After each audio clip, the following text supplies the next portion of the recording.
Morning friends. இன்றைக்கி ஆர்த்திஸ் கிச்சனில் நம்ம பார்க்க போகிறதுங்க மாங்காய் பச்சடிங்க. மாங்காய் பச்சடி எப்படி செய்யலான்னு பார்க்கலாங்க. மாங்காய் ஒரு மாங்காய் பெரிய மாங்காய், இவ்வளோ பெரிய மாங்காய் எடுத்து கோமாங்காய் எடுத்து நான் சிரவி வச்சுட்டேங்க ஃப்ரெண்ட்ஸ். மிளகாத்தூள் 1 ஸ்பூன், வரமிளகாத்தூள் 1 ஸ்பூன், காஷ்மீரி மிளகாத்தூள் எடுத்து வச்சுருக்கேன். 1 ஸ்பூன் உப்பு எடுத்து வச்சுருக்கேன். கடுகு எடுத்து வச்சுருக்கேங்க. கொஞ்சம் சீரகம், இந்த 3 விரலில் எவ்வளோ வருதோ அவ்வளோ சீரகம் எடுத்து வச்சுருக்கேன். அவ்வளோ டேஸ்ட்டாக இருக்குங்க இந்த பச்சடிக்கு. கருவேப்பிலத்தில் 2 வரமிளகாய் கிள்ளி வச்சுருக்கேன். மஞ்சத்தூளுங்க, நல்லெண்ணெய் தேவையான அளவு ஒரு 5 ஸ்பூன் எடுத்து வச்சுருக்கேங்க. வெல்லம் இதில் 1 கப் எடுத்து வச்சுருக்கேங்க. 1 கப்புனா ஒரு 4 ஸ்பூன் இருக்குங்க வெல்லம். இது வந்துட்டு கடுகு வெந்தயம் வறுத்துட்டு பொடி பண்ணி வச்சதை 1 ஸ்பூன் எடுத்து வச்சுருக்கேங்க ஃப்ரெண்ட்ஸ். குட்டி ஸ்பூனில் 1 ஸ்பூன் எடுத்து வச்சுருக்கேங்க. சரிங்களா? சின்ன ஸ்பூன் இருக்கும் இல்லைங்களா, அதில் 1 ஸ்பூன் எடுத்து, ரொம்ப போட்டோம்னா கசக்குங்க ஃப்ரெண்ட்ஸ், அப்புறம் நல்லா இருக்காது மாங்காய் பச்சடி. இல்லைன்னா உங்கள் 3 விரலில் எவ்வளோ வருதோ அவ்வளோ போட்டிங்கன்னா போதுங்க, பச்சடிக்கு சூப்பராக இருக்குங்க ஃப்ரெண்ட்ஸ். இப்போ நம்ம எப்படி செய்யலான்ட்டு பார்க்கலாங்க. பெருங்காயத்தூள் எடுத்து வச்சுருக்கேங்க. அவ்வளோ டேஸ்ட்டாக இருக்குங்க இந்த பச்சடி. இப்போ நம்ம எப்படி செய்யலான்ட்டு பார்க்கலாங்க. இப்போ நம்ம இந்த நல்லெண்ணெயை ஊற்றிக்கலாங்க ஃப்ரெண்ட்ஸ். இது ஒரு 5 ஸ்பூன் எடுக்குங்க நல்லெண்ணெய். 5 ஸ்பூன் நல்லெண்ணெய். எண்ணெய் கொஞ்சம் ஊற்றினா தான் இந்த பச்சடி நல்லா இருக்குங்க. சூப்பராக எண்ணெய் கொஞ்சம் காயிட்டுங்க. எண்ணெய் காஞ்சிடுச்சுங்க ஃப்ரெண்ட்ஸ். இந்த கடுகு, சீரகம் ஒரு 1/4 ஸ்பூன் போதுங்க.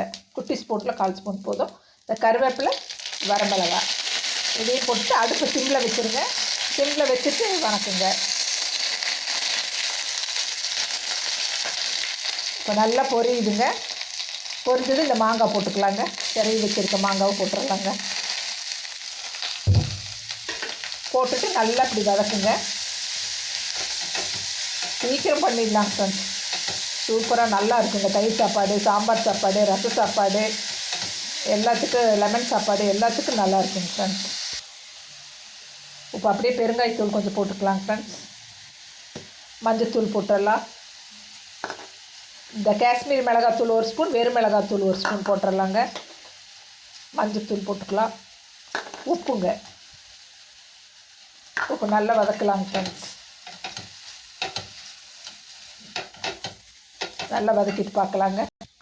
உப்பு இந்த வெல்லத்தை அப்படியே போட்டுடலாங்க ஃப்ரெண்ட்ஸ். ஒரு 4 ஸ்பூன் இருக்குங்க வெல்லம். போட்டுட்டு நல்லா வதக்கலாங்க. வதக்கும் போது நல்லா தண்ணி விடுங்க. தண்ணி விட்டு கொஜ்ஜாக வேகுங்க. அப்போ பார்க்கலாம். இப்போ பாருங்கள், கொஜ்ஜாக சூப்பராக வேகுதுங்க. இந்த பொடியை போட்டுக்கலாங்க ஃப்ரெண்ட்ஸ். போட்டு நல்லா கிளறிக்கலாங்க. அவ்வளோதான் ஃப்ரெண்ட்ஸ். இந்த 2 நிமிஷத்தில் ரெடி ஆயிருங்க. சூப்பராக ரெடி ஆகிடுச்சுங்க ஃப்ரெண்ட்ஸ். நம்ம ஊற்றின எண்ணெயெல்லாம் வெளியே வந்துடுச்சு. இப்போ டேஸ்டிங் பண்ணி பார்க்கலாங்க ஃப்ரெண்ட்ஸ். சூப்பராக மாங்காய் பச்சடி ரெடி ஆகிடுச்சுங்க. இப்போ நம்ம டேஸ்டிங் பண்ணலாங்க. சூப்பராக இருக்குங்க ஃப்ரெண்ட்ஸ். நான் போட்ட